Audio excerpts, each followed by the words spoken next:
আমার গ্রামের একটা বাস্তা বিদেশে আসবে নতুন। তো আমার ছোট ভাইরে যে দালাল নিয়ে গেছে মালয়েশিয়াতে, সে দালালের বিপক্ষে অনেক কথা বলছিলাম ফেসবুকে আমি। সেই দালালের বিপক্ষে কথা বলার পরও তারাই সে দালালকে টাকা জমা দিছে। তো আমার সাথে খোঁজ খবর নেয় নাই যে কে রে তোর ছোট ভাই যে মালয়েশিয়া পাঠাইছস, সে দালালটা কীরকম। কোনো কিছু জিজ্ঞাসা করে নাই, কিছু করে নাই। তো হঠাৎ করে শুনি যে টাকা জমা দিছে। যাক, আমি আর এখানে কিছু বলি নাই। কারণ হচ্ছে মানুষকে যদি বিদেশ আসার কথা মানা করি, বিদেশ যাওয়ার কথা মানা করি, মানুষে বলবে যে আমি বিদেশে আছি, আমি অনেক টাকা ইনকাম করতেছি, তো আমি আর একজনের মানা করতেছি। তে এই জন্যে মানা করি নাই। পরে সেই দালাল কি করছে, কয়েক মাস ঘুরাইছে। কয়েক মাস ঘুরানোর পর ঠিক আর বিদেশ নিতে পারে নাই, মালয়েশিয়া নিতে পারে নাই। তো এখন টাকা ফেরত দিছে কিছু, তো আর কিছু দিতে পারে। যাক, সব টাকাই ফেরত দিন ধরেন। এখন আবার 2 দিন আগে শুনলাম যে 6 লক্ষ টাকা দিয়ে কোন দেশে জানি যাইতেছে।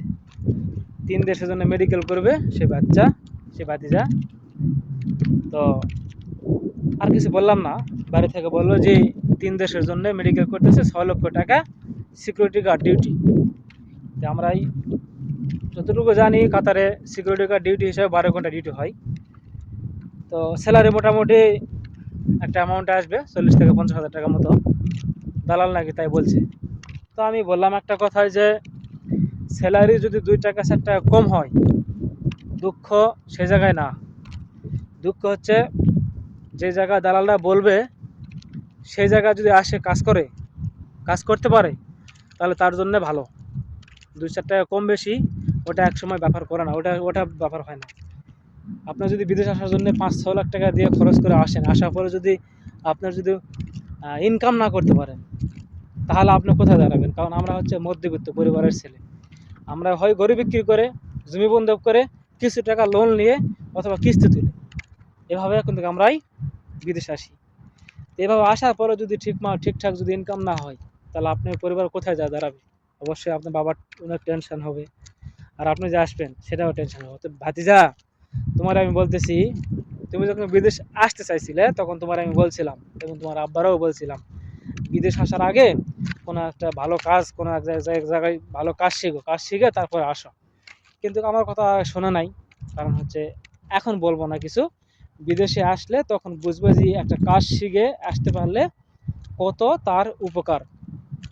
আমরা বাংলাদেশের হুটহাট করে বিদেশ চলে আসি। দেখেন, বেশিরভাগ ইন্ডিয়ান তারা কিন্তু হচ্ছে বেশিরভাগ মানুষই কাজ শিখে আসে, আর কাজ শিখে আসার কারণে কিন্তু তাদের নিচে আমাদের থাকতে হয়, তাদের কিন্তু স্যালারি বেশি হয়। আমি যতটুকু দেখছি তাদের স্যালারি বেশি হয়, তাদের নিচে আমাদের থাকতে হয়। কারণ আমাদের বাঙালি অধিকাংশই হচ্ছে লেবার আসার কারণে হচ্ছে অনেক কষ্ট করতে হয়, আর সেখানে স্যালারিও কম হয়। কিছু বলার নাই, কারণ হচ্ছে আমরা মানুষের কথা শুনি কম। এই যে আমি বারবার বলি কাতারে আসেন না, মানুষের শোনে না, তারপরে মানুষ আসতেছে। আসেন ভাই, সমস্যা নাই, যার টাকাতে তাই আসবেন। আমার কি, শুধু আমি একটা জিনিস বলবো, এসে ভালো থাকবেন, এটাই বলবো। খারাপ যদি থাকেন 10 জনের কাছে যাইতে হবে, 10 জন আপনার মূল্য দিব না ভাই, মূল্য দিব না, কখনোই মূল্য দিব না। আপনি যদি কাজ কাম না থাকে আপনার মূল্য দিব না। যেখানে যান ভালো কাজ কাম করেন, সমস্যা নাই। সবার জন্য দোয়া রইল।